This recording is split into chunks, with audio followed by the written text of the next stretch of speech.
Welcome. This session is powered by Global Talent Solution, supported by leaders of all nations, Global Society for Female Entrepreneurs, Helping Hand Foundation, Explore London, Global International Alliance, Ladies of All Nation Global Foundation, RM Infinite, International Youth Society and Dream Bigger. Today's host is Dr. Jaya Sajnani. The guests are Dr. Piyaratna and Babalwa Fatyi. Enjoy the session. Everyone, thank you so much for joining today. It's our third episode for Diplomacy and Leadership session. I am Dr. Jaya Sajnani, and I am mom, entrepreneur, public speaker, motivational speaker, and CEO, founder of YT Travel, Helping Hands Organization, Explore London, co-founder of Global Talent Solution, GTS, which is a non-profit organization, and our mission is to pave the way for those people who are extraordinary in their potential to study further, and we are creating the future for the education where there is no bounds. Yes, you heard right, we don't like boundaries. As a human being, we all crave for the limitless opportunities, and that's what Global Talent Solution Hub is creating. So we are dedicated to the whole session is divided in the two phases. We have two speakers today. Speaker number one, which is a guest speaker, Piyaratna Mahajan. Dr. Piyaratna is the president of IYS and is a respected figure for the social and the humanitarian work. Everyone knows work from him. We have Dr. Babalwa Fatyi, and she is a founder and managing director at Meso Environmental Management Service, and she is extremely extensive career. Trust me, I have met her personally, and a very, very impressive personality to be in this show. I am honored to have both the speakers today with us. So before we start this session, I would like to thank all our supporters, the very most huge thankful to Professor Dr. Caroline Makaka, who is the founder of Leaders of All Nation International. Yes, we have changed the name instead of Loani. It's the Leaders of All Nations International. Thank you so much. Thank you to Lady Dr. Robbie Motor, who is the founder of Global Society for Female Entrepreneurs. Another supporter is a GIA, is the Global International Alliances, and they do doctorate and ambassador degrees for humanitarian. GTS is being very proud to a partner for GIA as well. So if you are interested to knowing more about how to claim those degrees or certificates, don't forget to contact us. Now, before we start this session today, I would like to talk to you about some logistics. So please kindly mute yourself throughout the session. You will all get the chance to ask the questions to our delegates. They will be here, special guests. And you can put these questions on the chat box. We have our people who are working with our sessions, and they will be reading your questions on your behalf to our guest speakers. If you are watching us live on Facebook or on YouTube, say hello, drop a line in the comments from where you are logging in, put your name, email address if you can, or at least the country where you are checking in. So here is our first ever amazing guest speaker, Dr. Piyaratna Mahajan. Welcome back. Thank you very much, Dr. Jaya, and it has been very wonderful, these sessions, and very glad to be here in this joining this the third sessions. It's an episode, yes. And diplomacy and the leadership, and it is very much timely pick up those topics, and it's one of the what is very relevant throughout the worldwide. And thank you very much, Professor Dr.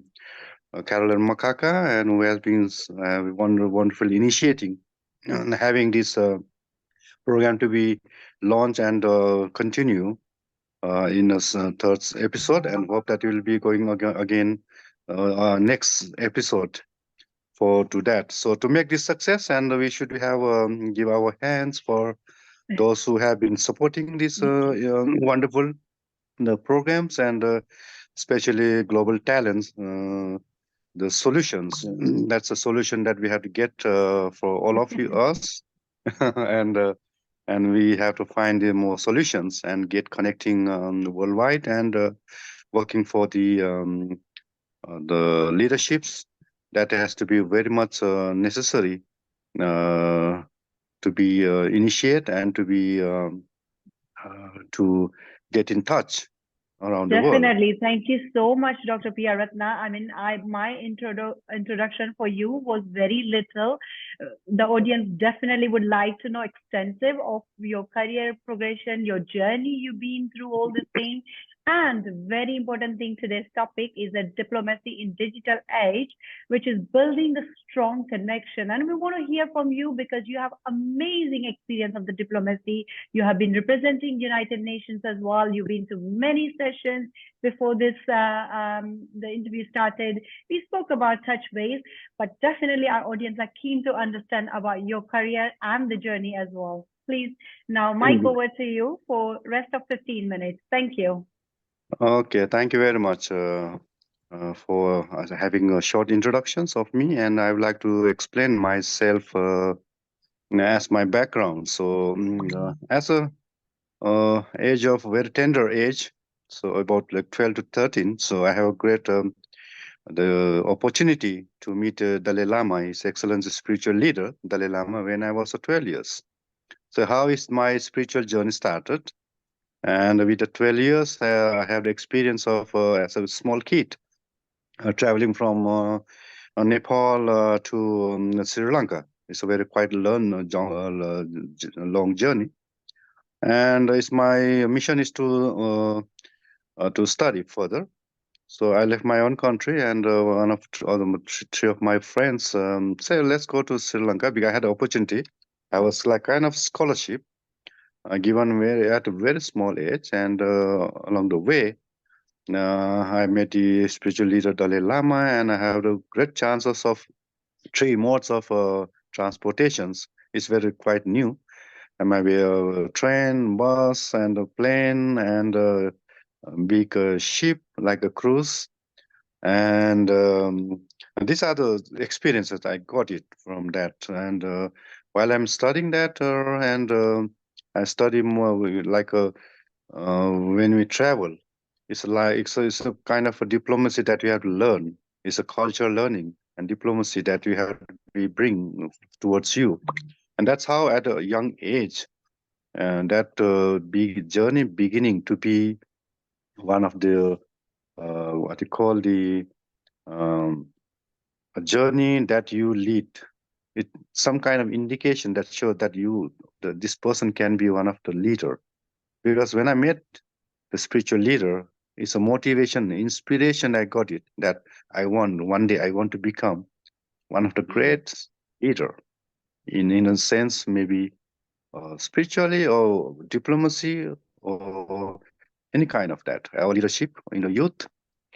And that's why that's what the inspiration I got it, and we at a tender age, and after I with a hard study in Sri Lanka and also in Sydney for my higher study and MA, and also went through the PhD in comparative studies and in humanities. So that's how I get from that, and I had a good great chances, opportunity to serve as a humanitarian when I was around 20 to 20 years. That time is the time even the Kobe has been an earthquake, where I was been youngest volunteers to be served in a earthquake.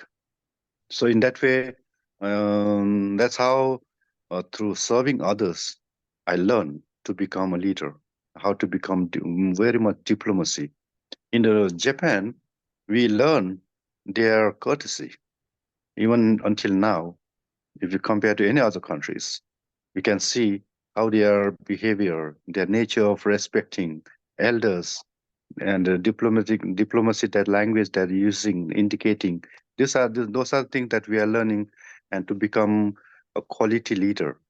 The quality leader is the person who is in actions and to be lead others to be a leader, not just only you become the leader. If you can make the other leaders, even one, that is the quality of a leader. And you never wave and lose your temper, and you have to always maintain your emotion. That's how the qualities that get it. So when I was actually, I have experience of become a monk, and from that I learned spirituality, learning of leaderships, diplomacy, and in the mass of more than 300, the monks and nuns and the leaders around that. That's how that gave me kind of the senses of learning how to become leaders. From that, then the how we change. It's a pattern. Life is changing pattern. It's a transferring. So it's the leadership also should be a transformations. We should not be like a stick into one leadership. The leadership should also be changed, depend on the diplomacy that you are carrying forward, and that diplomacy that give to others to become a leader and more diplomatic in that sense. So that's where how when you come to that age of millennium, that the digital, the diplomacy and leadership is very much what we learn from all age to new age. When we do comparison, the comparatives, the study of these two, then we will know that advantage and challenges and disadvantage and how we should maintain that leadership quality and diplomacy for that. And I'm very thrilled to be here today, actually, to talk about this something that is really shaping the way that we interact with the world. That's what's called digital diplomacy. And as someone like deeply involved in social and community development, that's why I was engaged after I become a social worker. And also I'm a president of Track Nepal, which is the it's a community development uh, the NGO, non-government organization that handling the projects on community development project in Southeast Asia. So the if I ask someone like deeply involved in social and community, like a kind of development for, it's more than 30 years.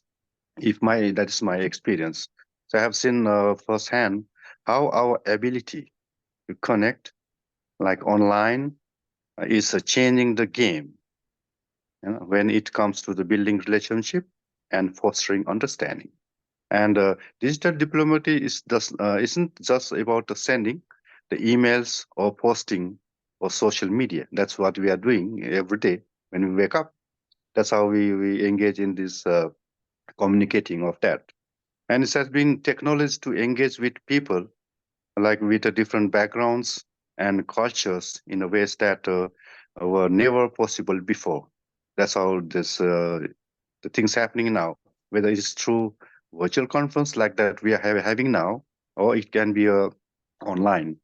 Uh, these things, the social networking platforms, the digital age has opened up a whole new world of possibility for diplomacy.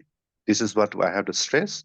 And but with these all opportunities also came sort of challenges that we are going to discuss later, and how we ensure that our digital interactions are meaningful and also respectful.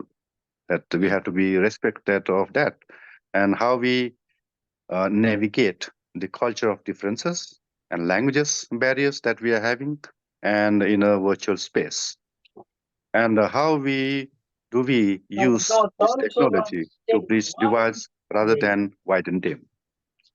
Yeah.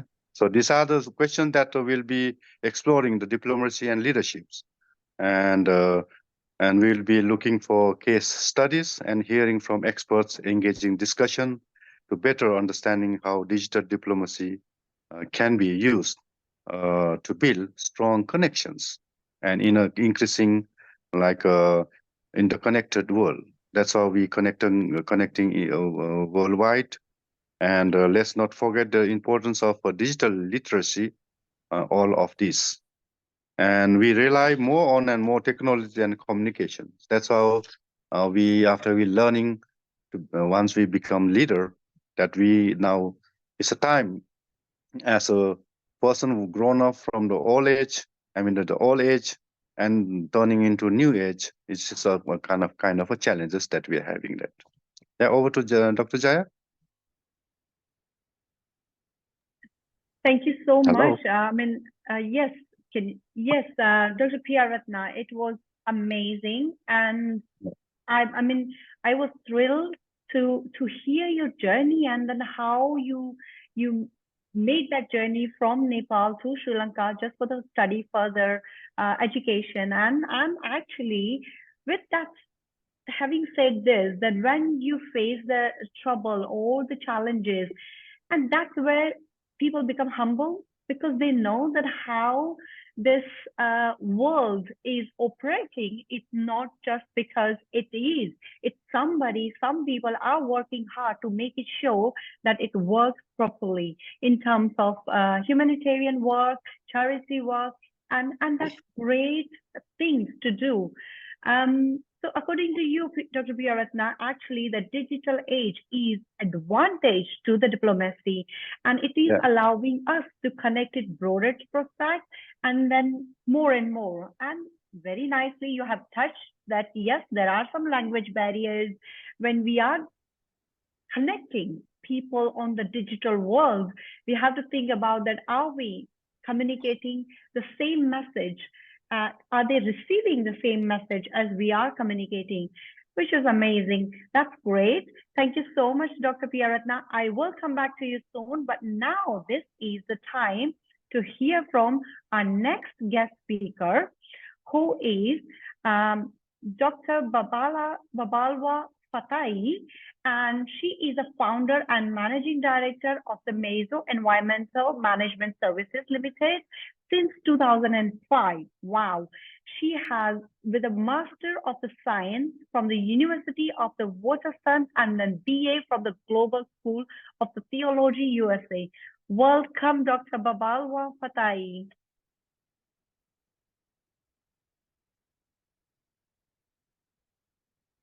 I think you need to unmute, Babalwa, please. That's all right.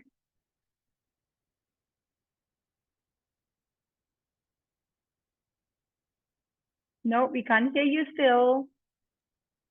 Oh, thank you for that. Thank you so much for inviting me, Dr. Jay, and thank you for that warm welcome. And greetings again to Dr. Piyaratna. Thank you so much as well for sharing your journey. And I see...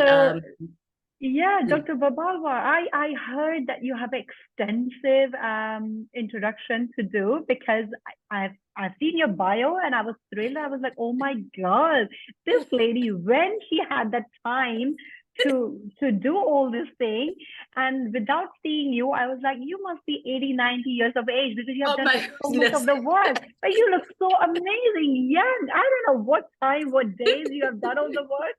So our audience is alive and here as well. We would like to and love to understand your journey. And of course, our topics today is diplomacy in digital age and how to make the strong connections during the digital age. So Mike, over to you for next 15 minutes and let me hear it out. Thank you. Thank you so much, Dr. Jaya. Yeah, my journey, I was born in South Africa, a rural village called Dugatole, under the local municipality, and we have traditional leaders. So I was under the chief Nokaka, and in terms of women empowerment, our village chief is a woman. I've learned a lot from her. As you can hear from, as you were reading from my bio, those who had the chance to look at it, I also do poetry and I write poetry books. One of the books actually I wrote was to preserve indigenous languages, and we did it under the Jumba Traditional Council, where Chief Nokaka is the leader. and she's overseeing over 20, I think 22 villages. So we had to go through a process of engaging those villages so that the villagers could have a voice, and their norms and standards and traditions and the value systems could be captured in a way that would promote the diversity of our languages and the way in which we do things, and preserve the natural, our indigenous languages. That book is called Hlahlindlela Nowombile, and there's other books as well. I'm more as well, like Dr. Priya on the spiritual side. There's a book that I wrote that is called When Mulberry Trees Are Uprooted. This is about faith. If you have a faith, like a mustard seed, you can command even these mountains to be uprooted and be planted into the sea. So that's also my story. So growing up from the village, I was separated by, not separated, I was surrounded by nature. And there were huge mountains surrounding us. So you don't have the privilege of seeing what lies behind the mountains. So I find it so befitting today to be reminded of my childhood in that way, that I could not even make a phone call.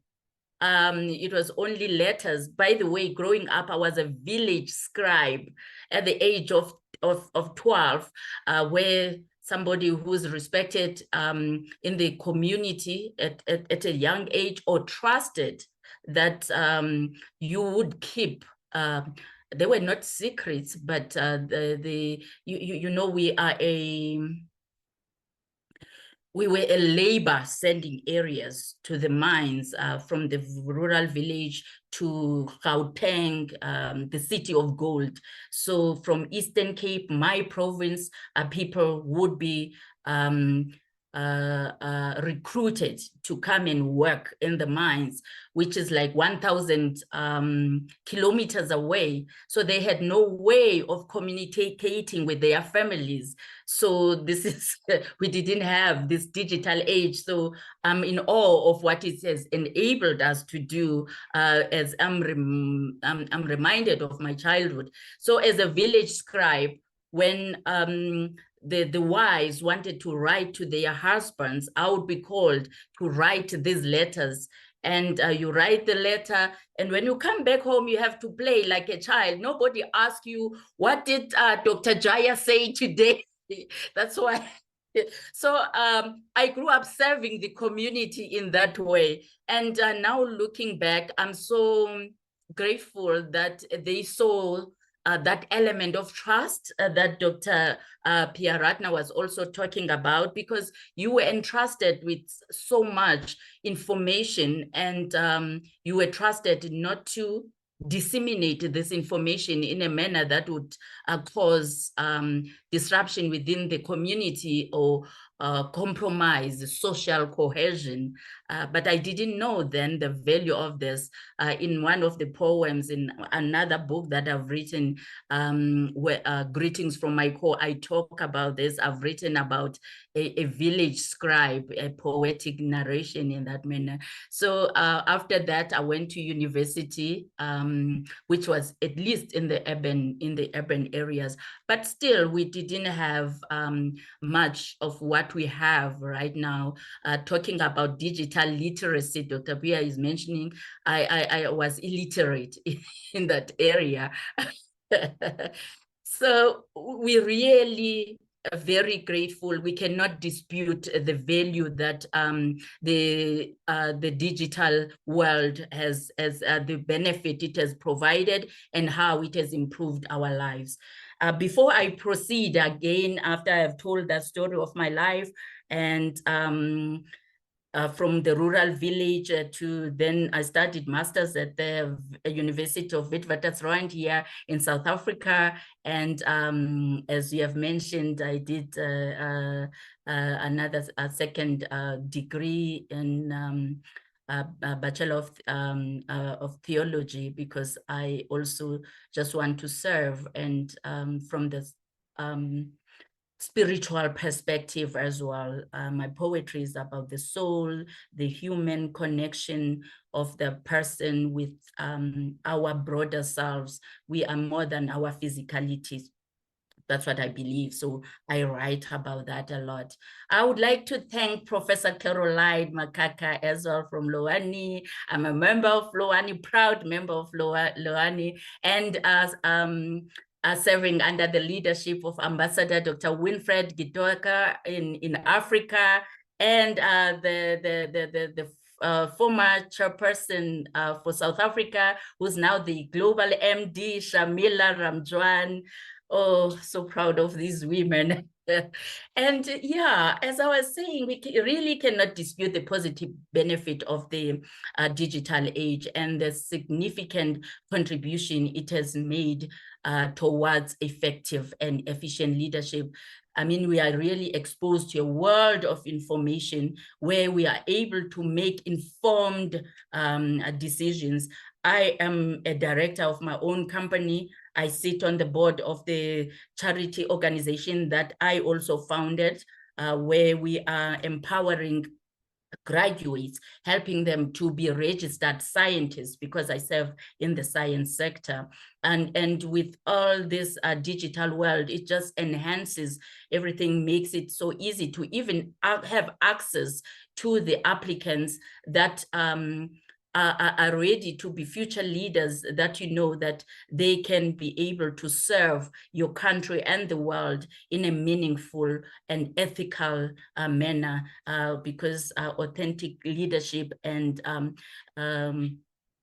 ethical leadership are very key. And I've experienced that from my own journey. I started in the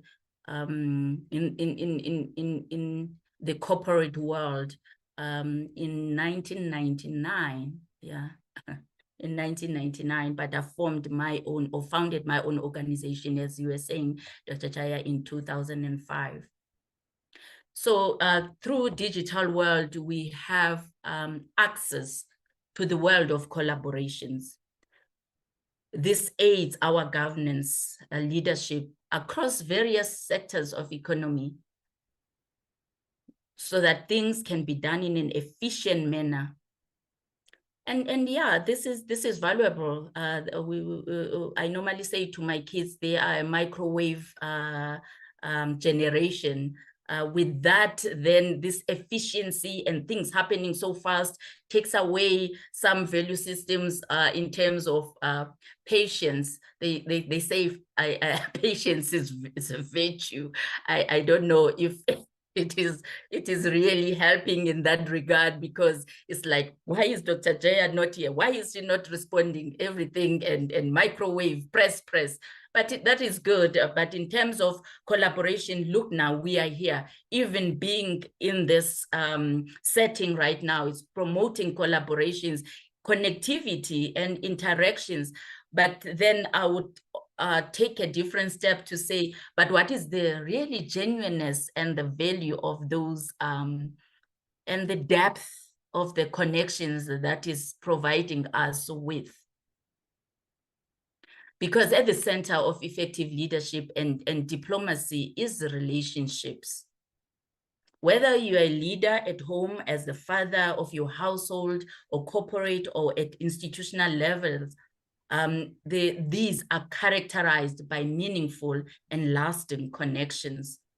We know that the principles and practices or philosophies of good governance and leadership, which according to King 4, ethical culture, good performance, effective control, and legitimacy, these are all realized through interacting with people, not only through interacting with the systems.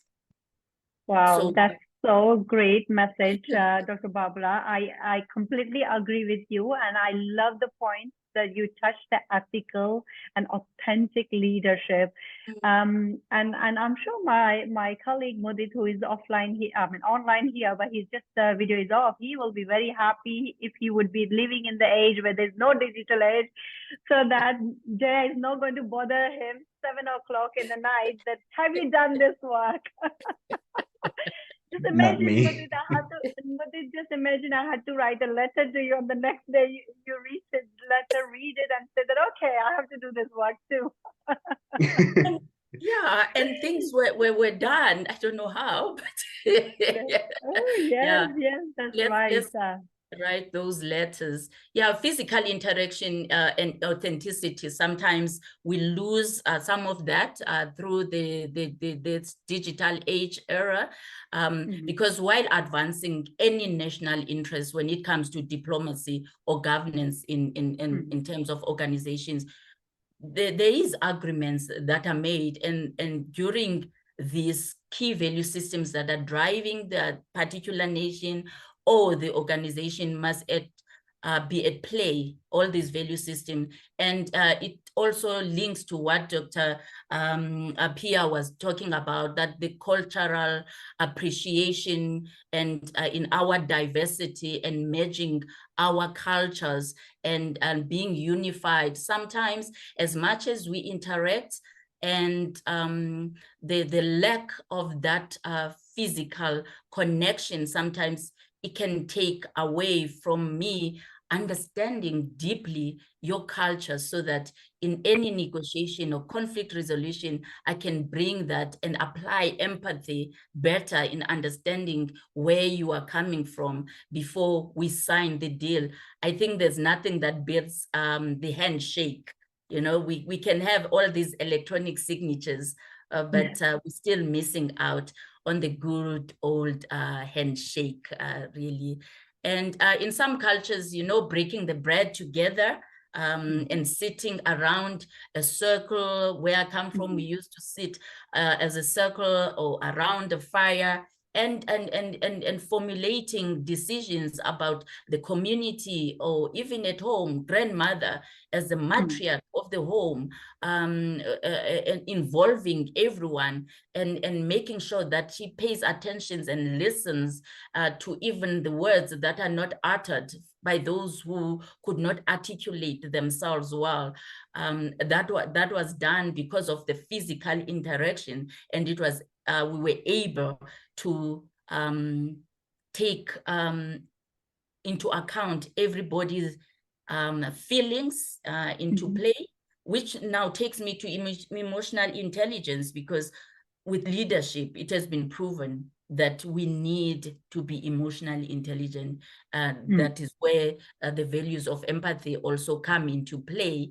And while these digital tools can support us in navigating conflicts and negotiations and making things quicker and faster and more efficient, in my view, they do not provide the same level of effectiveness as in personal interactions when it comes to any form of engagement that is being undertaken at that particular point in time. Really, cultural understanding for me is a big thing, and effective diplomacy requires deep understanding of different cultures, their customs, their norms, their way of doing things. Before you can build strong institutions and create legacy, you need to understand who you are signing that deal with. And there is creativity and innovation that allows for these digital tools to facilitate such cross-cultural communication, but it cannot be the same as the mutual interactions and connections would bring us, because then we lose some nuances and complexities of these diverse cultural backgrounds and do not appreciate them enough, and therefore they are not factored the way they would be in governance and diplomacy. And that's another thing, the loss of that cultural. I mean, as much we love to hear from you, Dr. Barbara, more. It's just we have a few questions already lined up. Okay, So thank you. I'm really grateful for you to be here. People who are audience who are watching us live, just to remind you, today you are watching the episode 3 from leadership and diplomacy session. And our topic, you are hearing, is a diplomacy in the digital age, building the strong connection. We already heard Dr. Piyaratna, who is here from Nepal, and we just now heard Dr. Babalwa Fatyi, who is from South Africa, and she has given the advantage and disadvantage of building a strong connection in the digital age. Now this floor is open for both of you, Dr. Babalwa and Dr. Piyaratna. If you both unmute yourself, I'm going to read the question. I'm going to read out the question which was asked here. Whoever is ready, just raise the hand, and then we will be able to hear you out. So the question is, how has the emergence of the digital platform reshaped the practice of the diplomacy, particularly in terms of communication and information dissemination? So we know how the physical diplomacy worked when there was no social media impact, when there was no technology impact, and we literally authenticate people by meeting them face to face. But by increasing more and more digital world, how this has reshaped the practice of diplomacy? So can we, yes, Dr. Piyaratna, over to you.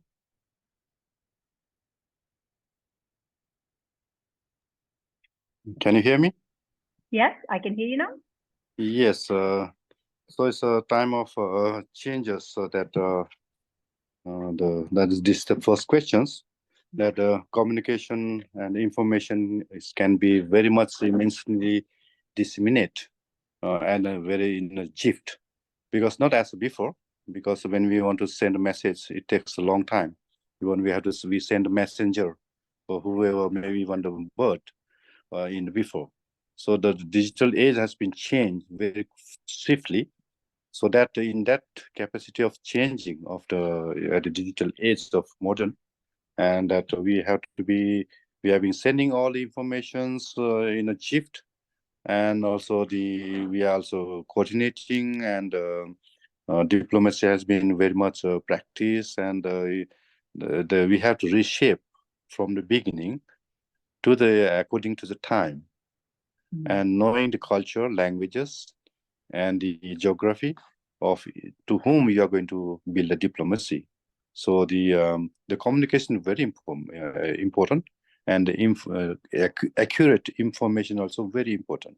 So that we will exchange our communication, exchanging the information, so that this platform of digital can be is an emergency. It's an advantage of us, unless, of course, some group or individual going to abuse for that, for their advantage of that. So if we think about the world communication and building the relationship and the communication, and this is the most the right time that we have reshaped this communication technology in favor of us, so that that communication, even we are not only the human beings, also all the sentient beings, even the animals, that we have been for the communicating that. So because of that, we have even from the Earth, we have going to the different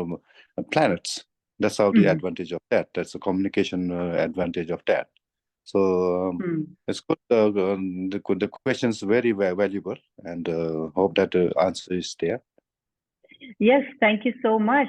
What I heard is that actually digital platform is creating and reshaping how we communicate these messages to vast community. Before, in one room, you answer the questions, and hardly 10, 15, whoever is attending are listening your answers or getting those information. However, here the one information being created and can be forwarded digitally anywhere, anytime, and how many times as well, right? So it is little bit concerning, but as you said, that majority of time the diplomacy messages been passed on the authentical messages only.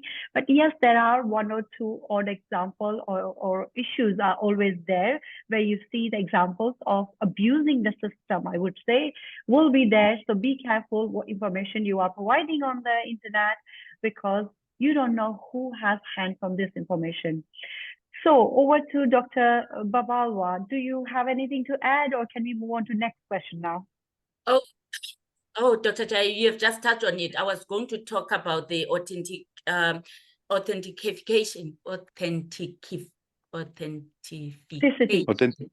Yes, that's all right.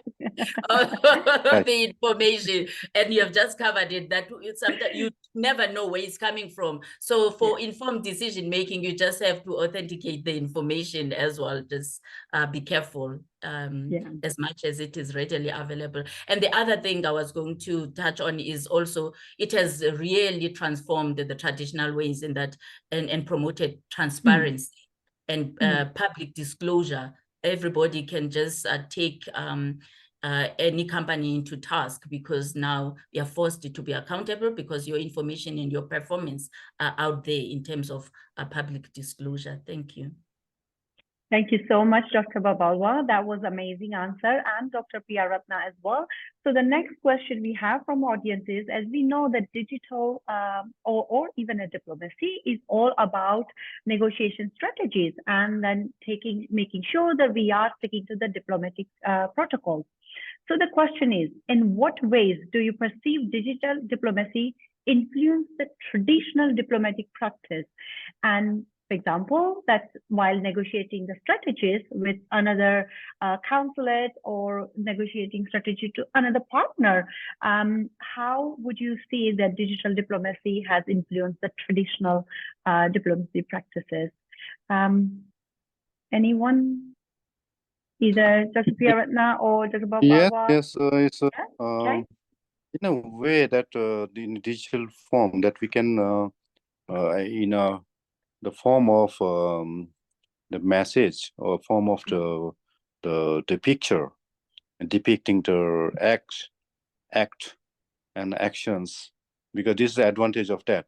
Otherwise, in the old age, in the traditional practices, it's only maybe the sign language or maybe your strong voice, and there's no digitally, like it's like a cartoon.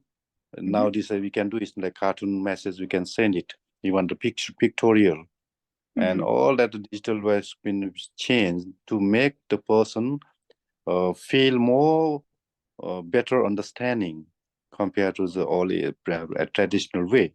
So this is the advantage of that diplomacy, and because the strength of the digital age, that we can send a message through using this technology to convince and to negotiate further, make the person influence and make him more influential to understanding the language and the message that we depicting from the pictorial, not only the language. So what I heard from Dr. Piyaratna is, yes, the digital media is helping us to convey the message indifferently. You don't have to be in traditional way. When you're talking to someone, maybe your tone, your pitch, or your body language may depict that what you're trying to say other than the words you are explaining. However, in the digital platform, you can use the pictorial messages. You can put the messages across the different kind of voices and the font style.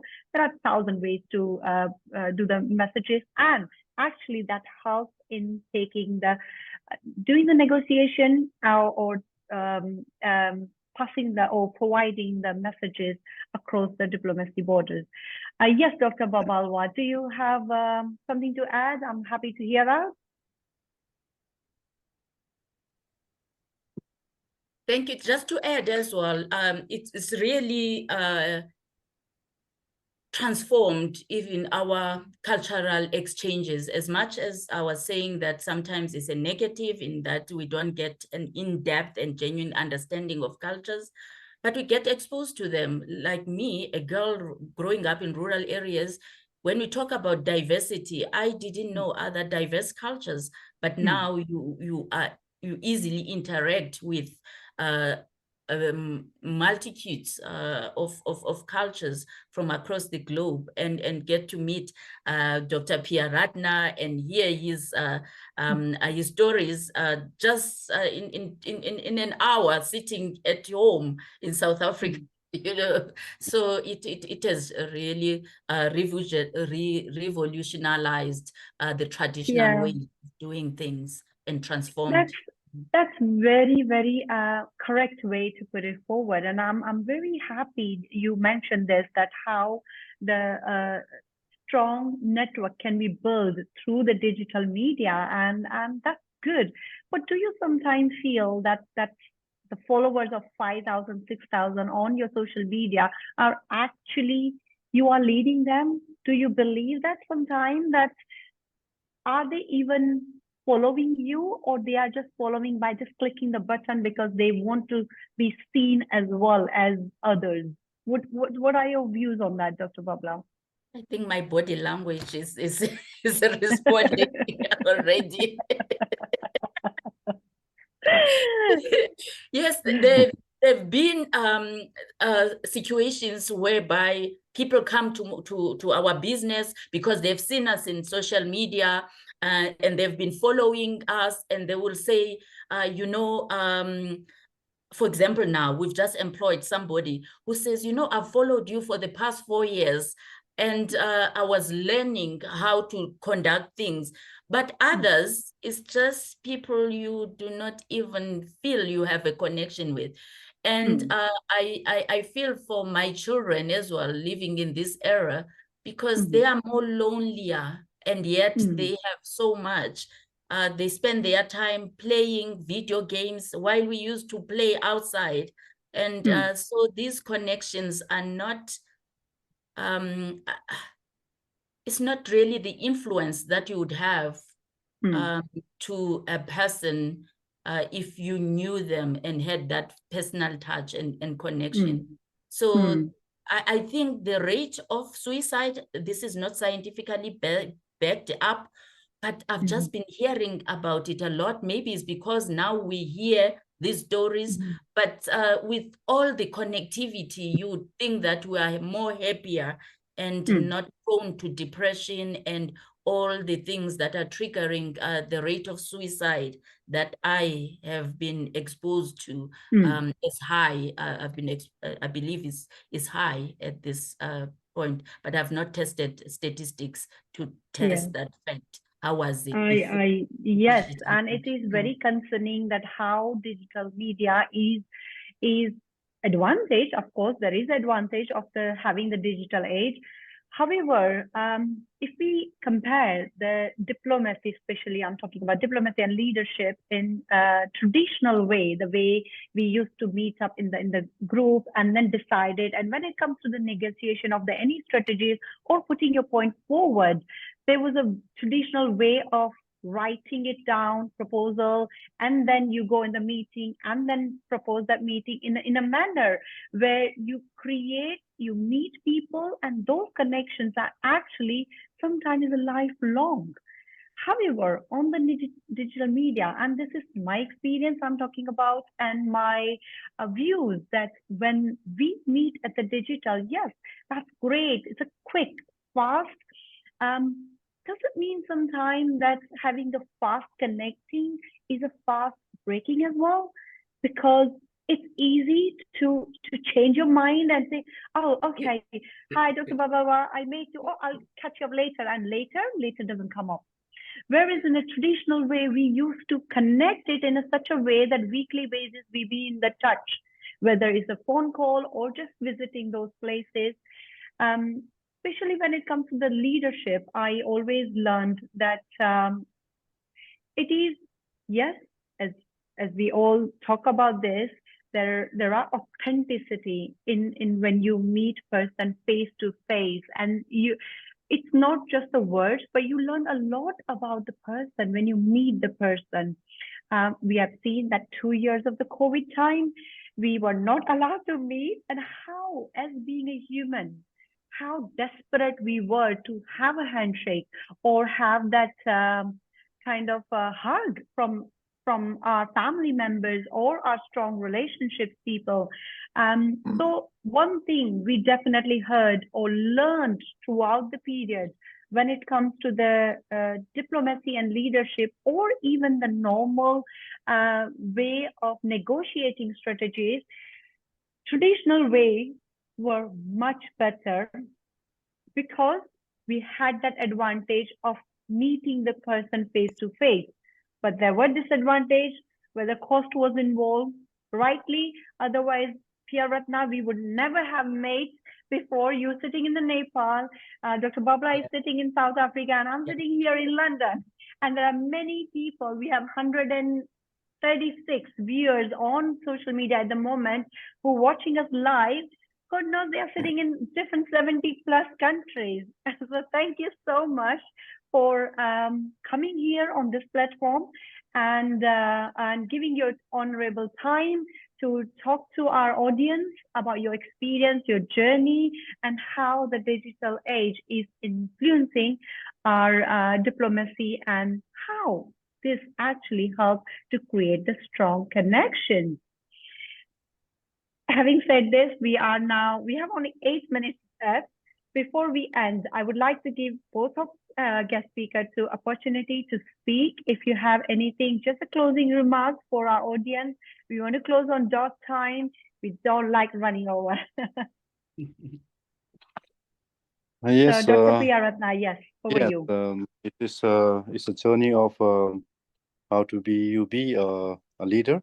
It's authentic and genuine diplomacy, and just to end of this the life started with this learning from inspirations and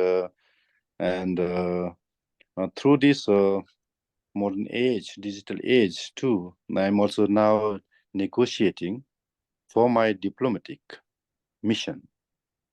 Yeah, and just for in the future, near future, so I have a opportunity to become a diplomat, and once I have it, that I will be announced. So because this this the session of the diplomacy and the leadership. So through this episode, I like to disclose that I'm in the process of a very diplomatic, and also the leader to be announced very soon by the government of Nepal.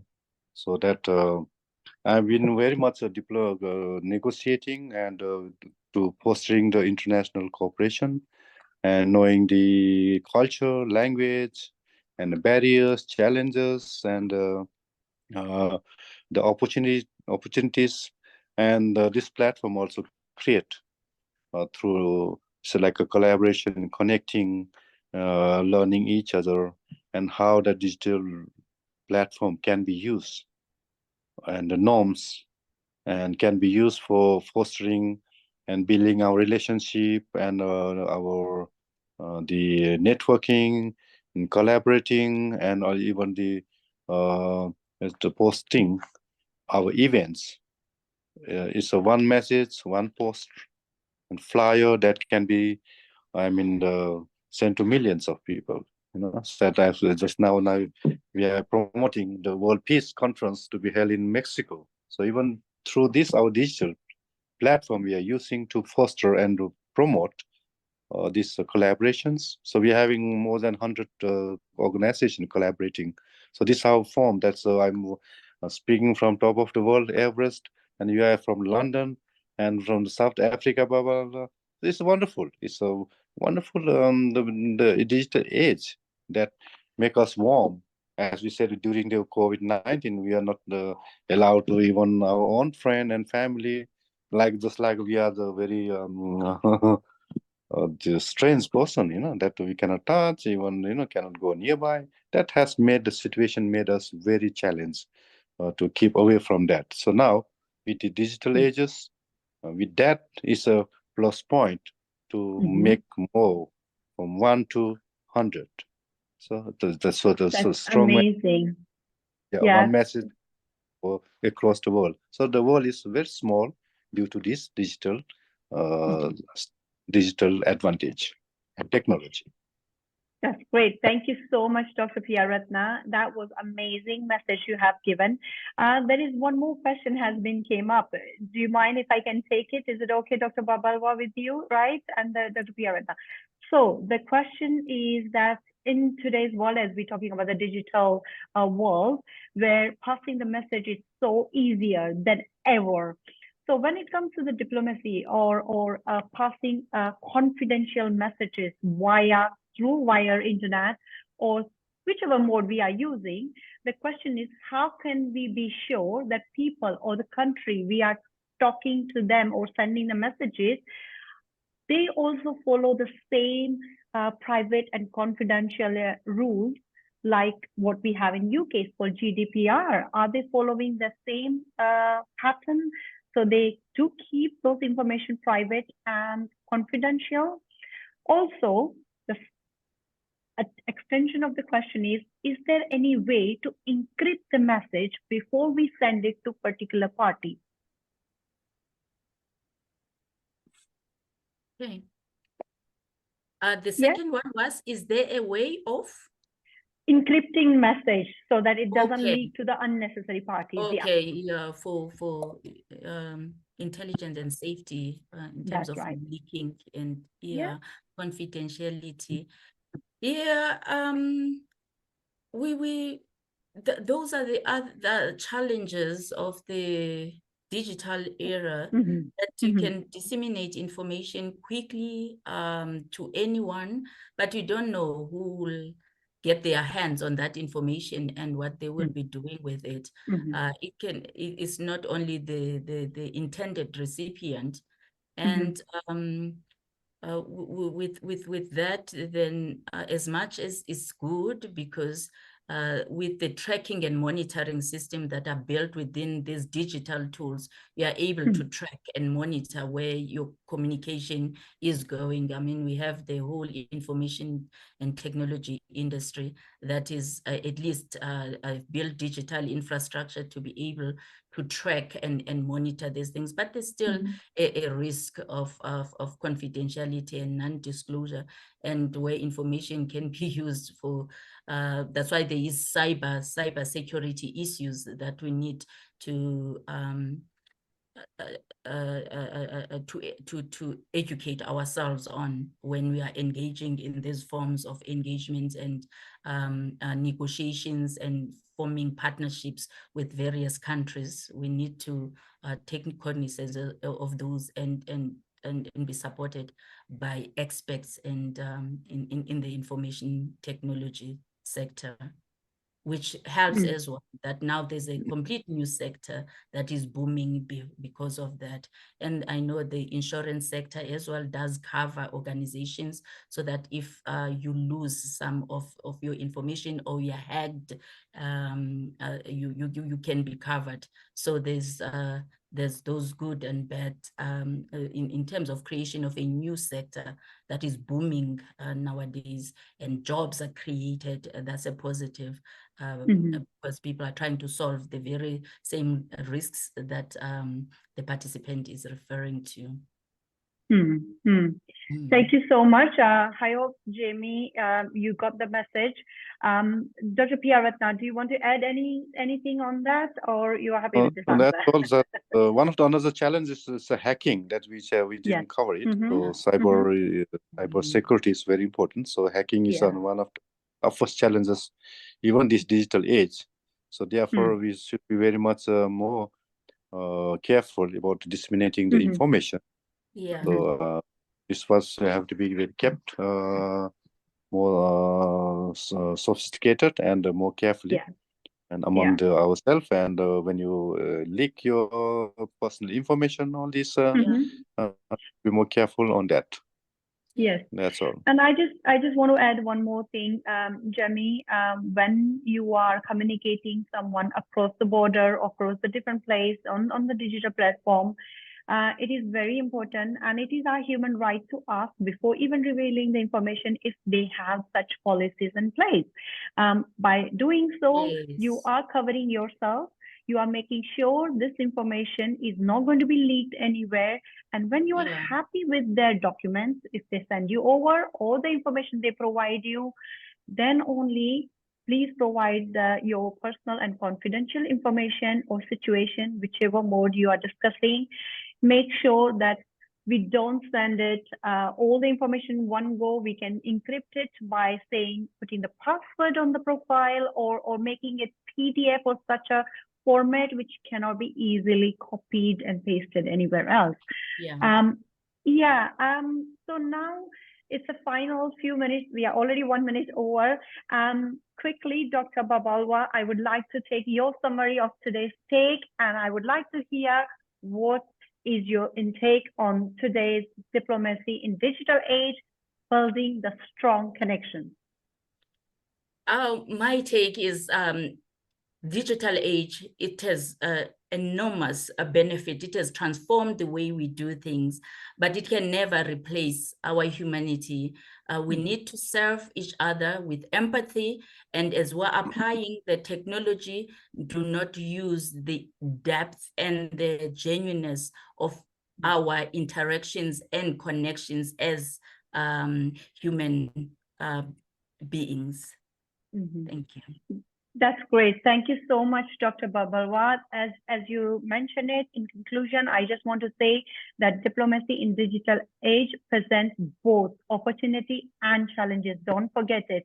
By harnessing the power of digital technology, we can build stronger connections. And of course, foster the good dialogues, promote the peace, understanding of the global scales as well. However, make sure the information which you're providing, it should be the accurate information, because someone has said, I heard this before as well, that no information is better than half information. Do not provide anything, not just click the forward button on your WhatsApp or a Facebook or any social media platform you are using it, because don't forget, by forwarding that message or passing that message, you are also carrying that responsibility of spreading that message and information. So finally, I just want to say the touch base, what Piyaratna has mentioned it about Mexico. Yes, Leaders of All Nation International is doing the event in September, 19th September to 23rd of September in Mexico. And that event name is Loani World Peace Summit 2024. It's amazing. World leaders are coming, diplomats, political, corporate, and the business people. Please do come and join. More information, you can go on the Facebook page, Loani Mexico, and you will find lots of information there as well. Here for that, I just would like to conclude and thank all the viewers who are watching us online. Still, we have 136 viewers on social media. So thank you so much, everyone. Please don't forget to drop a line and say hello. If any questions you have, do drop it. We will connect to Dr. Babalwa and Dr. Piyaratna later on and pass your messages and maybe get the answer provided back to you. Don't forget, our next session is on Wednesday, 20th of March, 2024 with Dr. Karandeep Singh. It's 4 p.m., same time, same day. And the topic for the next session is navigating global leadership challenges, strategies for the success. Be ready for our next session. Thank you so much, everyone, for your time. Thank you, Dr. Babalwa, and thank you, Dr. Piyaratna as well. Thank you. Yeah, thank you very much, and all welcome to Kathmandu, Nepal. Thank you, everyone. Thank you. Thanks for watching. Don't forget to catch our next episode live on 20th March 2024.